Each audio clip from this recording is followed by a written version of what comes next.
미국 전략자산들이 계속 전개가 되고 있는데요. 한미연합훈련이 3월 13일, 다음 주 월요일이죠. 3월 13일부터 대규모로 진행될 예정이고 북한에서 즉각 반발 성명들을 내고 있습니다. 그 내용을 보면요.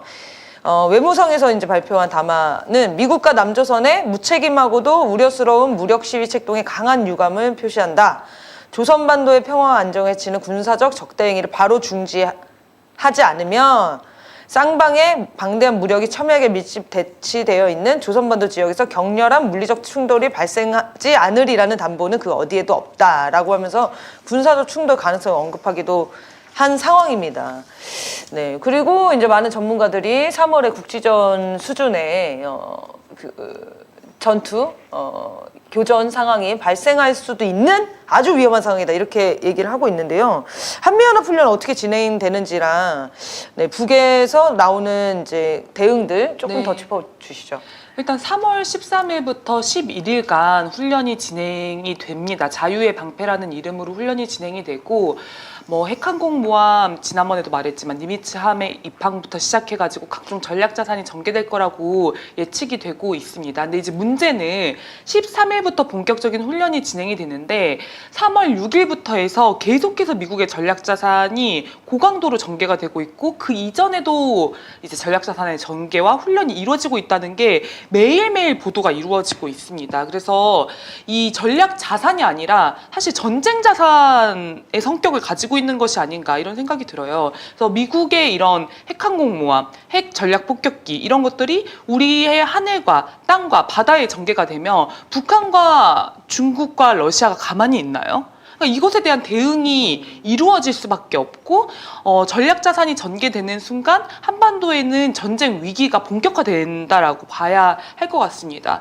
그래서 실제 어떤 전략자산이 또 전개가 됐는지 이런 관련한 내용을 짧게만 살펴보면요. 지난번에 부산의 스프링필드라는 핵추진 공격 잠수함이 입항을 했다고 말씀을 드렸었는데 이 같은 시기에 제주도에 라파엘 페랄타라고 하는 최신의 이지스 구축함, 그러니까 미사일을 발사할 수 있는 이지스 구축함이 들어왔다는 게 또 공개가 됐습니다. 일각에서는 이 미국 쪽에서 지난번에 독도 앞바다에서 진행했던 한미일 해상훈련과 같은 연합훈련, 해상연합훈련을 이제 구상하고 있는 것이 아닌가 이런 주장도 좀 제기가 되고 있고요. 비슷한 시기에 미국과 일본, 호주가 한반도 남쪽 바다에서 정찰훈련을 진행을 했다고 합니다. RC-135라고 하는 이 미국의 정찰기를 동원해서 북한의 대륙간 탄도 미사일을 겨냥한 훈련을 진행을 했다고 하고 3월 6일에는 핵 탑재가 가능한 미국의 폭격기 B-52H가 한반도에 출격해서 한미연합 공중훈련을 진행을 했고요. 3월 3일에는 B-1B 전략폭격기와 함께 MQ-9 리퍼 무인 공격기가 이제 한국군과 연합 훈련을 진행을 했습니다. 근데 이 MQ-9 리퍼 무인 공격기가 뭐냐면 그거죠. 요인 저격하는? 네, 무인으로 가서 이 임무를 이제 요격하는 이런 무인 드론기예요. 그래서 이란의 혁명수비대 그 사령관을 암살했을 때 사용했던 무기입니다. 이른바 참수 작전에 사용되는 거죠. 네, 그래서 지금 티크나이프 참수 작전, 북한의 수뇌부를 제거하는 이 참수 작전을 진행 중이라고 공개를 했는데 그 훈련의 일환으로 진행을 한 것이 아니냐 이런 추측이 나오고 있습니다. 그래서 지금 훈련 내용과 전개되는 자산을 보면은 한반도에서의 전쟁 가능성을 굉장히 높이고 있다 이렇게 보여집니다. 아니 너무 많이 들어왔더라고요. 뉴스를 찾아보다가 한두 개가 들어온 게 아니에요. 지금 매일매일 전개가 되고 있고 그 성격 자체가 매우 공격적인 그 군사 장비들 그것들이 들어오고 있더라고요. 제가 충격받았던 건 아까 방금 얘기한 이제 요인 참수가 아니죠. 요인을 요격하는 암살하는 무인기가 훈련을 했다는 거예요. 네, 이거는 이제 북한의 반발이 굉장히 거셀 수밖에 없는 그런 무기인 것 같고 정말 곳곳에서 훈련을 해요. 휴전선 거의 장난 아니에요. 휴전선에서도 훈련을 하고 파주에서도 훈련을 하고 서해에서도 하고 또 3월 7일에는 경남 창녕에서 또 비상활주로 훈련이라는 것도 하고 훈련이 굉장히 다양하고 다종화되어 있고 고강도로 진행이 되고 있습니다. 근데 이게 문제는 북한이 그 건건마다 지금 대응을 하겠다라고 발표한 거잖아요. 그래서 북한에서 3월 7일에 연달아서 입장을 발표를 했는데요. 아까 이제 김맹구님께서 처음에 읽어주셨던 그 대외보도실장 명의의 담화가 발표가 됐고, 김여정 부부장의 담화가 추가로 발표가 됐습니다. 김여정 부부장 같은 경우에도 뭐라고 얘기를 했냐면, 최근에 간과할 수 없을 정도로 도를 넘어 광기적인 추이로 나아가고 있는 미국과 남조선의 과시성 군사행동과 온갖 수사적 표현들은 의심할 바 없이 우리가 반드시 무언가를 통하여 대응하지 않으면 안 되는 조건부를 지어주고 있다. 그래서 판단에 따라 언제든지 적중하고 신속하며 압도적인 행동을 취할 수 있는 상시적인 준비 태세에 있다. 이렇게 입장을 좀 밝혔습니다. 그래서 지켜보고 있고 대응을 때에 하겠다. 압도적으로 하겠다. 이걸 밝힌 거죠. 이제 그러면서 동시에 북한이 하고 있는 움직임을 국제사회의 역할을 계속 추구를 하고 있어요. 그래서 뭐 그 외무성 발표도 그렇고 김여정 부부장의 담화 내용도 그렇고 이 한반도에 지금 일어나고 있는 전쟁 위기를 고조시키는 일련의 행위들에 대해서 유엔이 입장을 밝혀야 된다라고 이야기를 하고 있습니다. 그래서 실제 23일에 북에서 전략미사일, 순항미사일 4발을 쐈잖아요. 네. 근데 그 이후로는 아직 군사적 대응이 없고 경고성 담화 발표와 국제사회의 어떤 움직임 촉구를 하고 있는 상황이어서 약간 기회를 주는 그런 느낌인가요? 네, 그래서 그게 왜인 것 같은지 좀 더 이야기를 해보면 좋을 것 같습니다.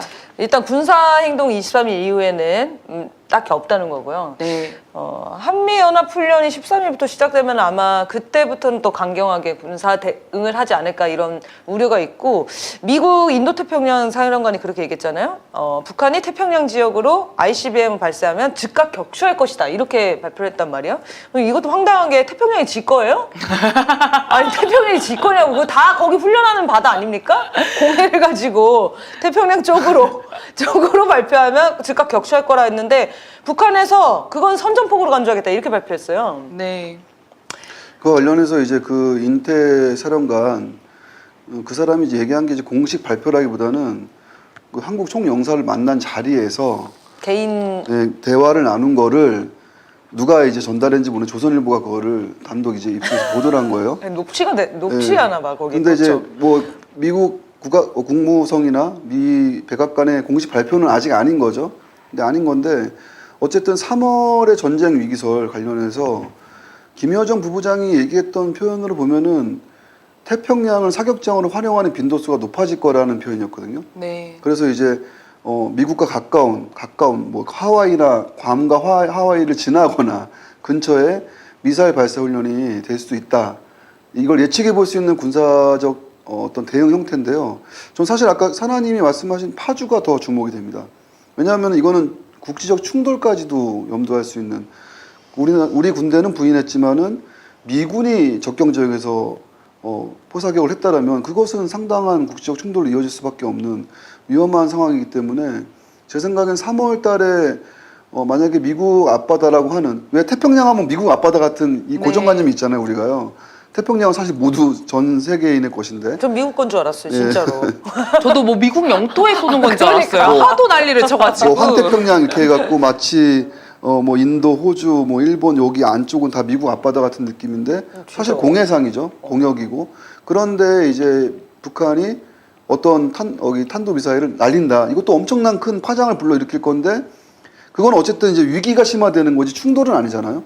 근데 파주의 행위는 충돌로 이어질 수 있는 위험천만한 행위인데 그게 만약에 미군이 우리 군대에 그 사전에 통보하지 않고 한 훈련이라면 이건 대단히 심각한, 주목하지 않을 수 없는 사건이다 이렇게 보고 있습니다. 네, 저도 좀 비슷하게 공감이 많이 되는 것 같고, 한 축으로는 이제 예전에 북미의 이런 충돌이 굉장히 거셌을 때 북에서 공개했던 게 뭐냐면 괌 포위 사격에 관련한 정보를 공개를 했었잖아요. 그래서 그런 괌을 포위 사격하는 방안을 이제 김정은 국무위원장에게 보고를 했다. 뭐 이런 내용의 보도가 있었던 걸로 기억을 하는데, 지금 이런 국면이 계속 이어진다면 괌이 아니라 미국의 본토를 포위 사격하는 그림도 나올 수 있지 않을까라는 생각이 좀 들고요. 좀 대단한 예상입니다. 태평양 앞에 2발, 대서양 쪽으로 2발. 네. 이렇게 해서 미국 본토 포위 사격을 하는 거 아니냐. 이 얘기 관련해서 대서양은 유럽이 연결되어 있기 때문에 거기 또 다른 문제가 터지나요? 유럽과 또 얽히는 건 아니 뭐 공해잖아. 대서양 왜 자꾸 그래요? 그런가요? 그러니까 제가 식민지 사관에 이게 아주 그냥 정치적 의미를 담을 수밖에 있기 때문에 내가 하나 더 주목이 되는 거는 지금 북한에서 바로 즉각적인 군사 대응을 하는 대신에 엄중한 경고라는 형태의 담화문 발표, 그다음에 국제사회 여론을 쌓는 거잖아요. 여론전을 하고 있는데 거기에서 유의미한 어떤 결과물이 하나가 나왔어요. 그 김여정 부부장 담화와 관련해서 파르한 하크 유엔 사무총장 부대변인이 이런 이야기를 합니다. 우리는 모든 당사국들이 한반도의 긴장을 악화시킬 수 있는 어떤 수사도 피하길 바란다. 그래서 기자가 다시 재차 질문을 해요. 유엔이 한미연합 군사훈련의 중단을 바란다는 뜻이냐 이렇게 질문을 하니까 이 시점에 기본적으로 누구든 도발적인 수사를 피하길 바라는 게 우리의 생각이다. 뭔 소리야? 근데 이게 약간 뭐냐면 아니다. 한미연합 훈련에 대한 이야기가 아니라 북한에 대한 이야기다라고 보통 할 법도 한데 두루 자극하지 않는 말을 찾아서 쓴 거네요. 그러니까 두루뭉술하게 한미연합 훈련이 이런 긴장을 할 수 있는 수사일 수도 있다라는 뉘앙스를 준 거죠. 그래서 저는 북한이 지금 하고 있는 국제사회 여론전에 어떤 영향이 네. 좀 미친 것이 아닌가. 그래서 일각에서는 이 유엔 사무총장 부대변인이 북한에 면죄부를 주고 있다. 이런 비판도 나왔다고 하더라고요. 그러니까 보통 네. 유엔이 미국의 편에 서서 북한을 규탄하고 막 이렇게 해줘야 되는데 안 그랬다는 거죠. 네. 그래서 그런 여론전이 지금 국제사회에서 좀 힘이 실리고 있는 것이 아닌가 이렇게 판단이 됩니다. 김진양 교수님이 그 얘기를 하시더라고요.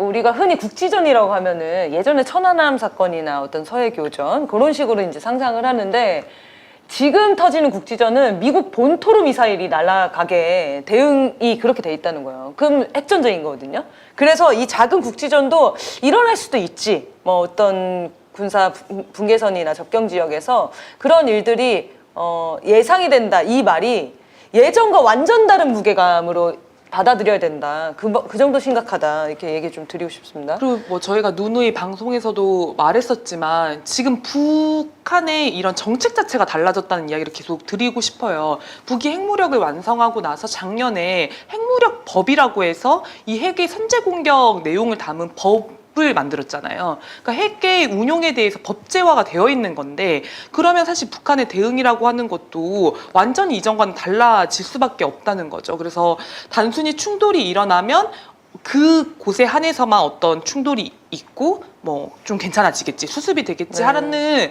발상은 이제 접어야 한다라는 생각이 들고요. 좀 무엇보다 분노스러운 것은 이런 긴장 고조, 전쟁 위기로 이 치닫는 것이 우리 국민이 전혀 원하지 않은 결과인데 이런 일들이 계속 발생하고 있다는 거죠. 윤석열과 미국의 패권을 지키기 위한 어떤 움직임 때문에 그게 참 분노스러운 것 같습니다. 여기 댓글에 이성경 님이 왜 내 나라 땅에서 전쟁이 고조시켜 미국 너네 패권을 이루려 GX냐 이게 동맹이냐 이렇게 써주셨는데요. 지금 상황을 정확하게 해석하신 것 같습니다. 네.